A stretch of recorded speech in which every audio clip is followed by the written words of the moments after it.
इसने बिल्कुल भी नहीं स्टडी करा हुआ वो भी यहाँ पर ध्यान से देख लो, आपको बिल्कुल समझ में आ जाएगा। सबसे पहले आपको क्या लिखना है, यहाँ पर लिखना है सिस्टम।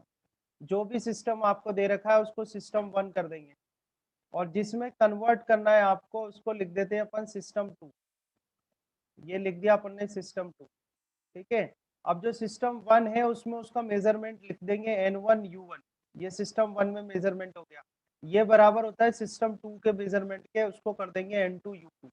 जनरली आपको क्या फाइंड आउट करना होता है, N2 फाइंड आउट करना होता है। तो यहाँ से अगर N2 निकाला जाए तो N2 इजिकल टू क्या आ जाएगा N1, और ये हो जाता है आपका U1 डिवाइड बाई U2, ठीक है। अब U1 डिवाइड बाई U2 इसका जो अपन फॉर्मूला बनाते हैं वो क्या आएगा, N2 इजिकल टू N1, ठीक है। और यहाँ क्या आ जाएगा M1 डिवाइड बाई M2 इसकी पावर A, ठीक है।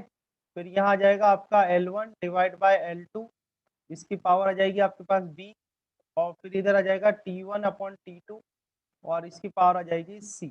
ये आपका फॉर्मूला है जो हम अप्लाई करते हैं, ठीक है। अब इसमें ABC क्या होता है, जैसे मान लो कोई फिजिकल क्वांटिटी दे दी आपको Q कोई फिजिकल क्वांटिटी दे दी, तो आप उसका क्या करोगे, डायमेंशनल इक्वेशन बनाओगे। तो डायमेंशनल इक्वेशन जैसे बनी m की पावर A, L की पावर B एंड T की पावर C। तो ABC क्या हो जाएगी, डायमेंशंस हो जाएगी। तो ABC तो यहाँ से ये फाइंड, जो भी फिजिकल क्वांटिटी आपको गिवन होगी वहां से आप ABC निकाल लेना। तो ABC की वैल्यू तो यहाँ पर आ जाएगी। और M1 M2, M1 क्या है, मास की फर्स्ट जो सिस्टम है उसमें यूनिट, M2 मतलब क्या है, मास की सेकंड सिस्टम में यूनिट। ऐसे लेंथ की फर्स्ट सिस्टम में यूनिट और लेंथ की सेकंड सिस्टम में यूनिट, टाइम की फर्स्ट सिस्टम में यूनिट एंड टाइम की सेकंड सिस्टम में यूनिट, ठीक है। बस ये इतना सा कॉन्सेप्ट है, ये आपको लगाना है, वो पूरी की पूरी शीट सॉल्व हो जाएगी, है ना। जैसे 1 बाय 1 अपन क्वेश्चन लेते जाते हैं, और कुछ क्वेश्चंस आपको भी करने हैं और थोड़े बहुत जो ट्रिकी क्वेश्चंस है वो मैं सिखा दूंगा आपको, ठीक है। तो जैसे आपको यहाँ दे रखा है, if the value of universal gravitational constant in SI is 6.6 into 10 to power minus 11, then find its value in CGS system। तो देखो एक सिस्टम कौन सा दिया हुआ है इसमें, SI सिस्टम है, और SI सिस्टम से आपको किस में बदलना है, CGS सीजीएस में। सिस्टम। और जो फिजिकल क्वांटिटी दी हुई है आपको, फिजिकल क्वांटिटी क्या है आपकी, universal gravitational constant. Physical quantity जो है यहाँ पर क्या है, यूनिवर्सल ग्रेविटेशनल कांस्टेंट है। तो आपको क्या दिया हुआ है, देखो ये इसी क्वेश्चन को सॉल्व कर लेते हैं अपन। आपको यूनिवर्सल ग्रेविटेशनल कांस्टेंट दिया हुआ है G, और G की वैल्यू दे रखी है आपको 6.6 इंटू 10 टू पावर माइनस 11, ठीक है। और उसकी यूनिट देख लो आप, यूनिट क्या दे रखी है, यूनिट देखो आपको क्या दे रखी है, न्यूटन इंटू मीटर की power 4 divide by kilogram square, है ना। वैसे आपको अगर इसको फाइंड आउट करना है तो आप जानते हैं F इजिकल टू क्या होता है, G M1 M2 divide by R square, ये फॉर्मूला होता है। यहाँ पर G क्या है, यूनिवर्सल ग्रेविटेशनल कांस्टेंट है। इसकी अगर यूनिट निकाली जाए तो देखो क्या आ जाएगा, F into R square and divide by क्या जाएगा M1 इंटू M2, ठीक है। फोर्स के लिए आ जाएगा newton into metre square and divide by यहाँ पर क्या आ जाएगा, किलोग्राम का स्क्वायर। तो इसकी यूनिट आपको दे रखी है newton into metre square and divide by kilogram square, ठीक है। ऐसे करके तो आप इसकी यूनिट निकाल लेना। क्वेश्चन नंबर देख लो क्या है, ये क्वेश्चन नंबर 2 है। शीट आपको सॉल्व करनी है, ध्यान रखना इसी में से क्वेश्चन आएंगे आपके पेपर में। ये क्वेश्चन नंबर 2 है। तो आपको दे रखा है कि यूनिवर्सल ग्रेविटेशनल कांस्टेंट जो है उसका एसआई सिस्टम में आपको वैल्यू दे रखी है, और एसआई से आपको किस में बदलना है, सीजीएस में बदलना है। तो ये एसआई तो आपका पहला सिस्टम हो गया, ऊपर से देखते रहना आप। और सीजीएस क्या हो गया आपका, सेकेंड सिस्टम हो गया, ठीक है। एसआई सिस्टम में नेक्स्ट पेज ले लेते हैं अपन, यहाँ पर नेक्स्ट पेज ले लेते हैं कि भाई एसआई सिस्टम है आपका, ये एसआई सिस्टम हो गया, ये तो पहला सिस्टम हो गया आपका। एसआई सिस्टम से आपको किस में बदलना है, सीजीएस में, सीजीएस सिस्टम में बदलना है। और सीजीएस सिस्टम क्या हो गया आपका, सेकंड सिस्टम हो गया। एसआई सिस्टम में आपकी वैल्यू क्या दे रखी है, 6.6 into 10 to power minus 11 newton, देखो newton into metre square divide by kilogram square, ये आ गया। आपको इसको किस में बदलना है, सीजीएस में बदलना है। तो सीजीएस में वैल्यू पता करनी है, अच्छा सीजीएस में न्यूटन की जगह क्या आ जाता है, डाइन आएगा, ठीक है। मीटर की जगह क्या आ जाएगा, सेंटीमीटर का स्क्वायर आ जाएगा, एंड डिवाइड बाय किलोग्राम की जगह आ जाएगा ग्राम का स्क्वायर, है ना। तो आप देखो इसको हम यस कंपेयर करें, ये आ जाएगा N1U1 और इजिकल टू N2U2, ठीक है। तो यानी कि आपको क्या फाइंड आउट करना है, N2 फाइंड आउट करना है, और N2 का आपको फॉर्मूला मैंने बताया ही है, N2 इजिकल टू क्या है N1, ठीक है। और इधर क्या आ जाएगा M1/M2 की पावर A आ जाएगा, इधर आपका L1/L2 की पावर कितना आ जाएगा, B आ जाएगा, और ये आपका जाएगा T1/T2 की पावर C आ जाएगा। समझ में आ रहा है। अब आपको क्या फाइंड आउट करना है, इसमें ABC फाइंड आउट करना है। तो ABC कैसे फाइंड आउट होगा, जो भी फिजिकल क्वांटिटी आपको दी है, यहाँ पर आपकी फिजिकल क्वांटिटी क्या है, यूनिवर्सल ग्रेविटेशनल कांस्टेंट। तो यूनिवर्सल ग्रेविटेशनल कांस्टेंट की डायमेंशनल इक्वेशन निकालनी है आपको, तो निकाल लो, क्या दिक्कत है। यूनिवर्सल ग्रेविटेशनल कांस्टेंट क्या हो गया, जी हो गया, ये जी हो गया आपका। देखो न्यूटन की क्या होती है डायमेंशनल इक्वेशन, M1L1T-2, याद करना, मैंने बोला था याद रखना इसको। लेंथ मीटर के लिए क्या आ जाएगा, L2 हो जाएगा, और डिवाइड बाय किलोग्राम का स्क्वायर है, मतलब M2 हो जाएगा, ठीक है। इसको और आगे आप थोड़ा सॉल्व कर लो तो क्या आ जाएगा, 1 - 2 कितना आ जाएगा, m की पावर, ये 1 है, M1L1T-2 है ना, नीचे M2 आ गया, इसको ऊपर लेके जाओगे तो 1 - 2 कितना आ जाएगा, -1 हो जाएगा, ठीक है। 2 और 1, L की पावर कितनी हो जाएगी, 3 हो जाएगी, है ना, और T की पावर कितनी है, -2। तो यहाँ से A इजिकल टू कितना आ जाएगा आपके पास, A इजिकल टू -1 आ जाएगा, ठीक है। B इजिकल टू कितना आ जाएगा, B इजिकल टू 3 आ जाएगा, और C इजिकल टू कितना आ जाएगा, -2, ठीक है। तो आपके पास ABC आ गया, ये आपके पास इक्वेशन है। इस इक्वेशन में आपको वैल्यू पुट करनी है, तो देखो N2 इजिकल टू कितना हो जाएगा, N2 इजिकल टू N1। तो N1 कितना है आपका, N1 है 6.6 इंटू 10⁻⁻11, ठीक है। अब इसमें M1 का क्या मतलब है, M1 का क्या मतलब है, M1 मतलब जो पहला सिस्टम है उसमें मास की यूनिट। तो पहला सिस्टम क्या है आपका, एसआई सिस्टम है। एसआई सिस्टम में मास को किस में लिया जाता है, किलोग्राम में, ठीक है। और दूसरा जो सिस्टम है वो क्या है, सीजीएस सिस्टम है। सीजीएस में मास किस में लेते हैं, ग्राम में, ठीक है। और ए की वैल्यू कितनी है, देखो -1 है, तो ये -1 आ जाएगा, ठीक है। ऐसे लेंथ जो है एसआई सिस्टम में लेंथ किस में लेते हैं, मीटर में, ठीक है। और सीजीएस सिस्टम में लेंथ किस में लेते हैं, सेंटीमीटर में। और इसकी पावर कितनी आएगी, बी देखो कितना है, बी की वैल्यू कितनी, 3 है, तो ये 3 आ जाएगा। ऐसे टाइम जो है एसआई सिस्टम में टाइम किस में लिया जाता है, सेकंड में, है ना। और सीजीएस में भी टाइम किस में लेंगे, सेकंड में ही लेंगे। और सी की वैल्यू कितनी है, -2। तो इसको सॉल्व करना है आपको, सॉल्व करके बताना है N2 कितना आएगा, ठीक है। आप सॉल्व करो, सॉल्व करके बताओ, आगे आपको मैंने सिखाया ही है ना। तो देखो इसी को अपन आगे सॉल्व करते हैं। आगे आप, जैसे इसने मोहित ने सॉल्व कर ही लिया है वैसे तो, पर और स्टूडेंट्स के लिए मैं पूरा सॉल्व कर देता हूँ। तो अभी क्या करना है आपको, N2 निकालना है। तो N2 इजिकल टू हमारे पास आ जाएगा, तो N2 इजिकल टू N1 तो है ही 6.6 इंटू 10⁻⁻11 आ गया, ठीक है। अब देखो आप, किलोग्राम में इसको ग्राम में चेंज कर लो, तो 1000 मतलब 10⁻3 हो जाएगा। ये ग्राम आ जाएगा, नीचे भी ग्राम आ जाएगा। इसकी पावर कितनी है, -1 है। यहाँ पे सेकंड से सेकंड कैंसिल कर देना, 1 की पावर -2 है तो 1 ही आएगा, है ना। फिर ये जो मीटर है इसको 100 कर दोगे, मतलब 10⁻2 कर दोगे, तो ये सेंटीमीटर हो जाएगा। और नीचे भी सेंटीमीटर आ जाएगा आपके पास, और इसकी पावर कितनी है, 3। तो इससे सेंटीमीटर से सेंटीमीटर कैंसिल, ग्राम से ग्राम कैंसिल। तो N2 इजिकल टू आपके पास आएगा 6.6 इंटू 10⁻11, और ये आ जाएगा 10⁻3 -3, ठीक है, -3। और ये आ जाएगा 10⁻6।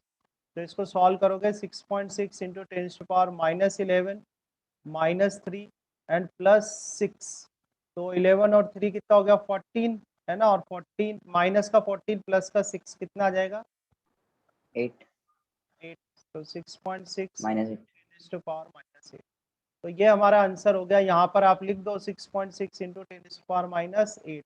तो क्वेश्चन ये क्या था आपसे, क्वेश्चन ये था कि भाई यूनिवर्सल ग्रेविटेशनल कांस्टेंट जो है उसकी एसआई सिस्टम में वैल्यू होती है 6.6 into 10⁻11 newton into metre square divide by kilogram square. तो इसको बताओ कि सीजीएस में इसकी कितनी वैल्यू होगी। तो सीजीएस में आपने फाइंड आउट कर लिया, सीजीएस में कितनी वैल्यू होगी 6.6 इंटू 10⁻⁸ ठीक है। तो स्टेप बहुत आसान है, जो भी फिजिकल क्वांटिटी दे रखी हो उस फिजिकल क्वांटिटी की डायमेंशनल इक्वेशन लिख लेना, डायमेंशनल इक्वेशन लिख के ए बी सी यानी जो डायमेंशन है उनकी वैल्यू आ जाएगी, और जस्ट ये फॉर्मूला है इसमें आपको पुट करना है, ठीक है।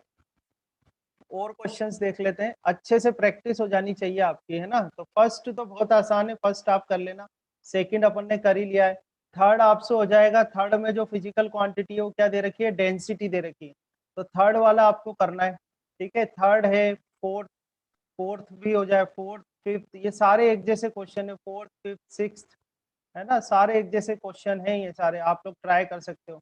बोलो कौन सा बताएं, क्वेश्चन पूछो आप, वो क्वेश्चन मैं बता दूंगा। सर फिफ्थ वाला।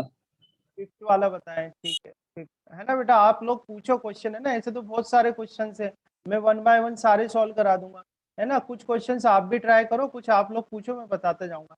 जैसे यहाँ दे रखा है an electric bulb has power, तो यहाँ पर फिजिकल क्वांटिटी क्या है, आपकी पावर है।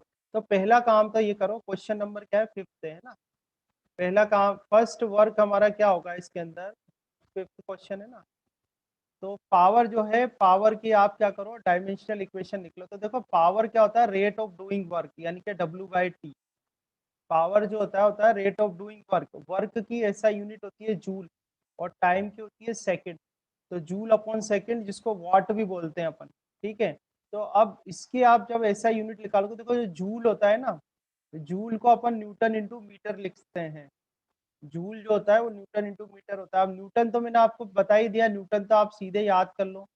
न्यूटन का क्या करोगे आप, m1 l1 M1 L1 T की t पावर -2। माइनस टू, ठीक है। मीटर का आप जानते ही है l की पावर 1 आ जाएगा, और इधर टाइम जो है, टाइम सेकंड का क्या आ जाएगा, t की पावर 1 आ जाएगा, है ना। यहाँ से सबसे पहले आप क्या करो, पावर की डायमेंशनल इक्वेशन निकाल लो। तो पावर की डायमेंशनल इक्वेशन आपके पास आ जाएगी, m की पावर तो 1 आ जाएगा, देखो और तो कुछ है ही नहीं, l की पावर 2 आ जाएगा, और t की पावर आ जाएगी -3, ठीक है। तो ऐसे करके आपके पास a इजिकल टू कितना आ गया, 1 आ गया, b इजिकल टू कितना आ गया, देखो 2 आ गया, और c इजिकल टू कितना आ गया, -3। तो पहला वर्क तो हमारा कंप्लीट हो गया, है ना। डायमेंशनल इक्वेशन निकाल के ABC निकाल लिया। अब क्वेश्चन देख लेते हैं, क्वेश्चन में क्या कह रहे हैं। ये कह रहे हैं कि electric bulb has power of 500 वाट, 500 वाट दे रखा है आपको। तो देखो जो अपना सिस्टम है, सिस्टम 1, वापस से वही अपनी स्टेप पे आ जाओ, सिस्टम 1 से कन्वर्ट करना है आपको सिस्टम 2 में, ठीक है। अब ये थोड़ा आपको ध्यान रखना है कि जैसे इन्होंने दे रखा है 500 वाट, तो वाट जो है पावर की एसआई यूनिट है, और एसआई से आपको किस में बदलना है, सीजीएस में बदलना है। तो यहाँ पर आप लिखोगे 500 वाट, और 500 वाट से आपको चेंज करना है। अच्छा वाट जो है, वाट जो है, वाट इज, ये जूल अपॉन सेकंड जो होता है ना, जूल अपॉन सेकंड को ही वाट कहते हैं, ठीक है। तो जूल की सीजीएस यूनिट जो होती है वो होती है अर्ग।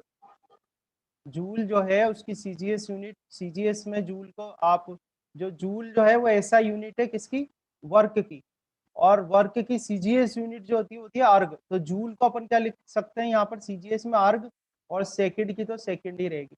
तो अब आपको ये पता करना है, तो देखो ये क्या हो गया अपने पास, N1 U1 इजिकल टू क्या हो गया अपने पास, N2 U2। तो हमें N2 निकालना है, क्या फाइंड आउट करना है हमें, N2 फाइंड आउट करना है। तो देखो N2 फाइंड आउट करने के लिए फॉर्मूला आपके पास है ही सही, N2 के लिए फॉर्मूला है ही सही, बहुत इजी है ना। कैसे करोगे आप करोगे N2 is equal to N1, N1 कितना है बोलो, 500, ठीक है, ये N1 हो गया। फिर देन M1 अपॉन M2 की पावर, M1 अपॉन M2 की पावर A कितना है देखो 1 है, ठीक है। फिर क्या करोगे L1 अपॉन L2 की पावर B देख लो कितना है 2 है, ठीक है। फिर आप करोगे T1 अपॉन T2 की पावर C देखो कितना है -3 है ना। आई थिंक अब आ जाएगा आपको, ये 500 हुआ। पहला जो सिस्टम है अपना वो कैसा सिस्टम है, एसआई सिस्टम है। एसआई सिस्टम में मास किस में लिया जाता है बेटा, किलोग्राम में। सीजीएस में किस में लेते हैं, ग्राम में। पावर कितना आ जाएगी 1, यहाँ पर क्या जाएगा मीटर, नीचे क्या जाएगा सेंटीमीटर। ये पावर कितना जाएगी 2, यहाँ पे कितना जाएगा सेकंड, ये भी क्या जाएगा सेकंड। इसकी पावर कितना जाएगी -3। तो ये तो कैंसिल हो गया, तो 1 हो गया, है ना। यहाँ से आप करो तो 500 बस एक बार लर्न करना है आपको, फिर बहुत आसान है। ये ग्राम में हो गया, ये ग्राम हो गया, ये पावर 1 आ गया, ठीक है। ये 10⁻², क्या हो गया, सेंटीमीटर हो गया, नीचे भी सेंटीमीटर हो गया, और ये पावर कितनी आ गई, 2 आ गई। इससे ये कैंसिल हुआ, इससे ये कैंसिल हुआ, ठीक है। तो कितना बनेगा आपके पास, 500 इंटू 10⁻³ एंड इंटू 10⁻⁴। तो आप कितना लिख सकते हो, आप इसको 500 इंटू 10⁻⁷ आया नहीं आया। और ये वैल्यू आप इधर पुट कर दो, इधर पुट कर दो, ये क्या आ गया, 500 इंटू 10⁻⁷। तो आपसे क्वेश्चन ये कहा गया था कि भाई जो है पावर, जो है किसी ऐसा ही सिस्टम में जो पावर की वैल्यू दे रखी है 500 वाट है, इसको आप किस में बदलो, सीजीएस में बदल के बताओ। तो सीजीएस में क्या वैल्यू होगी इसकी, तो अपना आंसर आ रहा है 500 इंटू 10⁻⁷। तो देख लेते हैं अपन। अच्छा, इन्होंने 5 इंटू 10⁹ किया हुआ है, तो अपन वो भी हो सकता है, कोई दिक्कत नहीं है, तो है ना। तो 7 है, तो इसको आप इस तरह से भी लिख सकते हो, 5 इंटू 10⁻², 0 यहाँ से आ जाएंगे, तो ये 10⁹ आ जाएगा। तो 5 इंटू 10⁹ आपका आंसर आ जाएगा। ठीक है, समझ में आया। ठीक है, तो ये भी ग्राम आ जाएगा, ये पावर इधर 1 आ जाएगी, ये सेंटीमीटर है, यहाँ पर 100 मतलब 10⁻² सेंटीमीटर आ जाएगा, और ये पावर कितना जाएगी, -3 आ जाएगी। इसको कैंसिल कर लो, ग्राम से ग्राम, सेंटीमीटर से सेंटीमीटर कैंसिल कर लो, तो कितना आएगा, 13.6 इंटू 10⁻³ को ऊपर ले जाओ, तो 10⁻³ हो जाएगा, और 3 2 जा 6, -6 से ऊपर जाएगा तो प्लस का 6 हो जाएगा, पॉजिटिव। ठीक है। तो ये आ जाएगा आपके पास 13.6 इंटू 10⁻⁶ - 3, तो प्लस का 3 आ जाएगा, सर ठीक है। हाँ बोलो। सर ये जो है 1/10⁻², और फुल का ब्रैकेट है -3। हाँ अब अगर अपन इसे करते हैं नीचे ही मल्टीप्लाई, मतलब 2 को ऊपर, 10⁻² को ऊपर लेके जाते तो हो जाएगा 10⁻²। -2 हो जाएगा, और माइनस माइनस प्लस हो जाएगा, तो प्लस का 6 तो आ वो जाएगा, 10⁻6 हो जाएगा। प्लस का 6 हो जाएगा, है ना। माइनस वैसे सर कर लो ऐसे, हाँ बोलो। सर तो फिर इसका फाइनल आंसर आ रहा है 13.6 इंटू 10³ किलोग्राम मीटर की पावर -3। हाँ वही तो आ बिल्कुल रहा है। सही है, या इस तरह से लिख सकते हो आप, 13.6 into 10⁻³ kilogram divide by metre cube, ठीक है। ये आपका आंसर आ जाएगा फाइनल, ठीक है। तो मैं यही चाहता हूँ आप लोग स्टेप्स नोटिस करो कि जो स्टेप्स हैं वो किस तरह से हैं। एक बार आपको स्टेप्स अच्छे से आ गई ना, तो आपसे मिस्टेक नहीं होगी इन क्वेश्चंस में, है ना। चाहे क्वेश्चन में कितना भी आपको घुमा दे वो, मतलब चाहे तो ट्रिकी क्वेश्चन भी दे दे। तो थर्ड भी हो गया अपना। फोर्थ क्वेश्चन है, जैसे फोर्थ क्वेश्चन अपन देखें, फिफ्थ कर ही लिया अपन ने, ठीक है। फोर्थ क्वेश्चन में दे रखा है surface tension of a water is 72 dyne per centimetre. तो ये कौन सा सिस्टम है बताओ, एसआई सिस्टम है कि सीजीएस सिस्टम है? CGS. CGS CGS system. System है। बस आपको यही तो नोटिस करना है बस आपको। तो जैसे आपका जो सिस्टम है यहाँ पर वो क्या है, सीजीएस सिस्टम है। तो सीजीएस में आपको दे रखा है इसने 72 डाइन डिवाइड बाय सेंटीमीटर। अब ये आपको चेंज करवाना चाहता है किसमें, कि भाई ये बताओ कि ये न्यूटन आ जाएगा और न्यूटन डिवाइड बाय मीटर आ जाएगा, यानी कि ये सीजीएस सिस्टम है आपका, और सीजीएस से आपको किस में बदलवाना है, इसको एसआई सिस्टम में बदलवाना है, ठीक है। अब आपको ध्यान रखना है कि जो फिजिकल क्वांटिटी है वो क्या है, सरफेस टेंशन है। सरफेस टेंशन को सिग्मा से देते हैं, और ये होता है फोर्स पर यूनिट लेंथ, ये इसका फॉर्मूला है। तो ये चीजें कैसे होंगी, ये मैंने आपको शुरू के जो लेक्चर्स है ना मेरे, वहां पर आपको जाके कुछ फिजिकल क्वांटिटीज को तो लर्न करना ही पड़ेगा। तो सरफेस टेंशन जो होता है उसका फॉर्मूला होता है फोर्स पर यूनिट लेंथ। तो फोर्स का हो गया आपका न्यूटन, और लेंथ का हो गया मीटर। तो अब इसका अगर डायमेंशनल इक्वेशन निकाली जाए, तो फोर्स न्यूटन के लिए m1 L1 T - 2 हो जाएगा, ठीक है। और ये नीचे L1 है, ऊपर आएगी तो L की पावर -1 हो जाएगी। नीचे L1 है ना, ऊपर आएगी तो L की पावर -1 हो जाएगी। तो आपके पास क्या आ जाएगा, m की पावर 1, L की पावर 0 एंड T की पावर -2। तो यहाँ से A इज इक्वल टू कितना हो गया, 1 हो गया। तो B इज इक्वल टू कितना हो गया, 0 हो गया। और C इज इक्वल टू कितना हो गया, -2 हो गया। अब आपको यहाँ से N2 निकालना है। तो देखो N2 is equal to N1, N1 कितना आपका 72 है, मास किस में लोगे, ग्राम में, नीचे मास किस में लोगे, किलोग्राम में, और इसकी पावर कितना आ जाएगी, 1 आ जाएगी। यहाँ पर लेंथ किस में लोगे, सेंटीमीटर में, नीचे किस में लोगे, मीटर में, इसकी पावर कितनी है, 0। टाइम यहाँ पर सेकंड में है, ये भी सेकंड में है, और इसकी पावर कितनी आ जाएगी, -2। तो ये तो पावर 0 हो गई, तो ये तो हो ही गया फिनिश। ये 1 की पावर कुछ भी करोगे तो 1 ही आएगा, बस आपका एक ही स्टेप सॉल्व करना। तो 72 ये हो गया आपका ग्राम, ये 10⁻³ ग्राम हो जाएगा, ये पावर आपकी 1 हो जाएगी, इससे कैंसिल हो जाएगा। तो 72 इंटू 10⁻³ तो यहाँ आप कर दो, ये कितना आ जाएगा, 72 into 10⁻³ newton divide by metre. ठीक है, एक बार चेक कर लेते हैं। तो देखो 72 इंटू 10⁻³ था, तो 1000 से देखो पॉइंट डेसिमल हटाऊंगा तो 123 10⁻³ ही आ जाएगा। तो इस तरह से ये क्वेश्चन भी अपना डन हो जाएगा। इसके बाद आप क्वेश्चन अपने पास बच रहे हैं 6, 7, 8, 9, 10। तो अपनी जो नेक्स्ट क्लास है उसमें ये भी सारे क्वेश्चंस मैं आपको करा दूंगा, 6, 7, 8, 9, 10 भी करा दूंगा। तो हाँ, कैसे करोगे आप, जैसे न्यूटन को आप क्या लिख सकते हो, न्यूटन को लिखते हो kilogram into metre upon second square. तो डाइन को आप क्या लिखोगे, gram into centimetre divide by second square लिखोगे। और ये सेंटीमीटर तो ऑलरेडी था ही, तो इस सेंटीमीटर से सेंटीमीटर काट देना। अब इस ग्राम को आप किलोग्राम में बदल दो। ठीक है, तो 1 किलोग्राम जब आप करते हो तो 1 किलोग्राम में क्या करते हो, 10⁻³ ग्राम करते हो। अब इस ग्राम को किलोग्राम में बदलोगे तो क्या करोगे, 1000 का डिवाइड करोगे। तो एक तो ये हो गया आपका, है ना। फिर मीटर जो आप लिखते हो, 1 मीटर में आप करते हो 100 सेंटीमीटर। तो सेंटीमीटर तो यहाँ पर कहीं पे आ ही नहीं रहा आपका, देखो तो सेंटीमीटर का तो चक्कर ही खत्म हो गया। तो ये आपका बचा kilogram divide by second square आपका बचा। तो इससे आंसर देखो वही आ रहा है, 72 इंटू 10⁻³ तो इस तरीके से कर सकते हैं क्या? नहीं नहीं नहीं, ये आप नहीं कर सकते, इसे आपको प्रोसीजर से ही करना पड़ेगा। सर अगर ये